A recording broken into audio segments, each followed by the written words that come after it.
Voici les 9 erreurs à ne pas faire pendant le carême et le ramadan. Commençons tout de suite avec la première erreur, ne pas se préparer. Il y a des personnes qui ne sont pas prêtes. C'est-à-dire, j'arrive du jour au lendemain, j'arrête de manger, j'arrête de boire toute la journée. Ça marche pas comme ça. Il faut au minimum, une semaine à l'avance, commencer à diminuer ses portions dans la journée, à diminuer les quantités d'eau que l'on mange, que l'on boit, à diminuer les quantités d'eau que l'on boit dans la journée et boire beaucoup d'eau le matin et le soir et un peu la journée pour habituer le corps. On n'arrive pas comme ça du jour au lendemain, ah je fais carême, je fais ramadan et je ne suis pas prêt. Le choc, la transition va être violente pour le corps. La deuxième erreur à éviter, c'est de ne pas être en état de santé. Il y a des personnes qui sont très excessives et très extrêmes. Je suis malade, je suis dans un état physique où le jeûne va me faire beaucoup de mal, mais comme c'est pour Dieu, on ne jeûne pas pour Dieu, on jeûne pour se rapprocher de Dieu. On jeûne pour soi, on jeûne pas pour lui. Donc, si je ne suis pas en état médicalement parlant de jeûner, je ne jeûne pas. Sinon, je vais me foutre en l'air et ça ne sert à rien.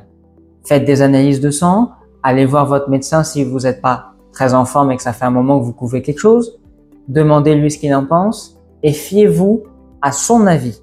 On ne fait pas un ramadan, on ne fait pas un carême si on n'est pas physiquement apte à faire le jeûne. Troisième erreur à éviter. Sauter le petit déjeuner. Il y a des personnes qui sautent le petit déjeuner, qui disent c'est pas grave, le matin je mange pas, je mangerai que le soir. C'est une grosse erreur. Le petit déjeuner de 4 heures du matin avant le lever du soleil est obligatoire. Ce petit déjeuner doit être consistant. Il ne doit pas être léger, je mange des fruits comme ce que j'ai l'habitude de vous conseiller. Non, parce que toute la journée tu seras pas bien. Si d'habitude c'est à midi que tu manges un riz avec un plat bien consistant, avec une sauce et du poulet, tu vas manger ça à 4 heures du matin. Le matin, on mange lourd, on mange consistant pour pouvoir avoir l'énergie et éviter les carences toute la journée. La quatrième erreur à éviter, c'est de rompre le jeûne le soir avec du sucre. Pourquoi est-ce que culturellement on mange des dattes le soir? Pourquoi est-ce qu'on mange des aliments sucrés comme la bouillie de mil, comme le riz, comme les pâtes le soir? C'est quelque chose que je comprends très difficilement. Le soir, on a besoin de boire, bien sûr, mais surtout de manger léger. Léger, ça peut être un bouillon de légumes, un potage, une soupe, une sauce, légumes, pas de fruits, sinon ça va vous empêcher de dormir, pas de féculents, sauf si vous avez fait un peu de sport. On préfère manger léger. Pourquoi? Parce qu'on va aller dormir. Si on mange des dattes, si on mange des fruits, si on mange du riz, c'est sucré. Ça va m'empêcher de dormir. Et je dois encore me réveiller le lendemain et manger. Donc pourquoi est-ce que je vais manger lourd le soir, sachant que je vais dormir, donc je ne vais pas fournir un effort physique, même si le corps va se nettoyer énormément, plus que si vous faisiez un marathon, hein, le corps va fonctionner plus fort, brûler plus d'énergie et de calories que si vous faisiez un marathon de 2 heures. Et là, au réveil, je petit déjeune. Et si je mange trop lourd le soir, eh bien le matin, je vais pas être bien du tout. La cinquième erreur que les gens commettent, celle-là, elle est cruelle et elle est mortelle.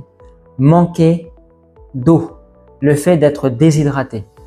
Il y a des personnes qui ne boivent pas assez le matin pendant le ramadan, qui ne boivent pas assez le soir pendant le ramadan pour rompre le jeûne. Les chrétiens, vous ne buvez pas assez dans la journée.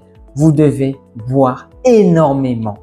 Le matin au réveil, les musulmans, vous devez boire au minimum 6 verres d'eau.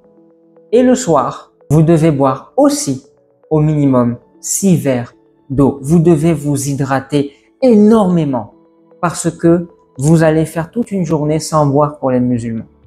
La sixième erreur, c'est de manger trop vite. Quand on veut rompre le jeûne, il faut savoir que la gréline, qui est l'hormone de la faim, s'active au bout de 20 minutes. Pendant 20 minutes, vous pouvez manger tout ce que vous voulez. Mais si vous mangez tout et n'importe quoi, et que vous mangez vite, que vous ne prenez pas le temps de mastiquer, vous allez avoir du reflux. Le reflux, c'est une maladie gastrique. Vous allez épuiser votre système digestif. Vous n'allez pas prendre tous les bons nutriments. Vous allez être ballonné. Vous allez être alourdi physiquement, cérébralement. Vous allez vous sentir mal.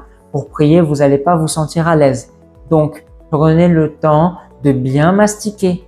Prenez le temps d'apprécier ce que vous mangez. Ne vous jetez pas comme des fous sur la nourriture, même si vous êtes affamé et que c'est quelque chose qu'on peut parfaitement comprendre et concevoir. Essayez de vous freiner un peu, dans le sens où vous devez prendre du plaisir et manger le plus lentement possible. On va partir rapidement sur la 7e erreur, celle de ne pas consommer suffisamment de légumes le soir.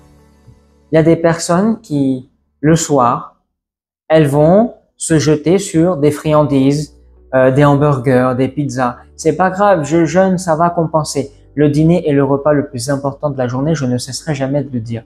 Parce que c'est le moment où tu vas nettoyer ton corps, tu vas dormir. Si tu tues ton sommeil, si tu ne permets pas à ton corps de se nettoyer, tu vas développer beaucoup de maladies. Donc, le dîner est un moment qui est sacré. On mange des légumes. On doit manger, que ce soit une sauce, une soupe, on l'a dit tout à l'heure, beaucoup de légumes, on mange léger le soir. Transition sur la 8e erreur. Arrêtez de manger des pâtisseries les soirs. J'en vois beaucoup. Cookies, gâteaux, biscuits, Haribo, bonbons. On ne consomme pas des pâtisseries le soir. Encore une fois, même problème. On va pas bien dormir. On va se sentir mal dans sa peau. On va pas bien digérer.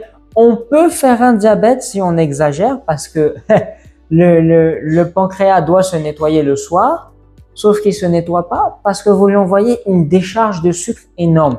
Et bien sûr, comme vous l'envoyez au cerveau et que le cerveau est un amoureux inconditionnel du sucre, vous n'allez pas dormir, vous allez prendre trop d'énergie. Insomnie, plus le corps qui se nettoie pas, c'est très dangereux.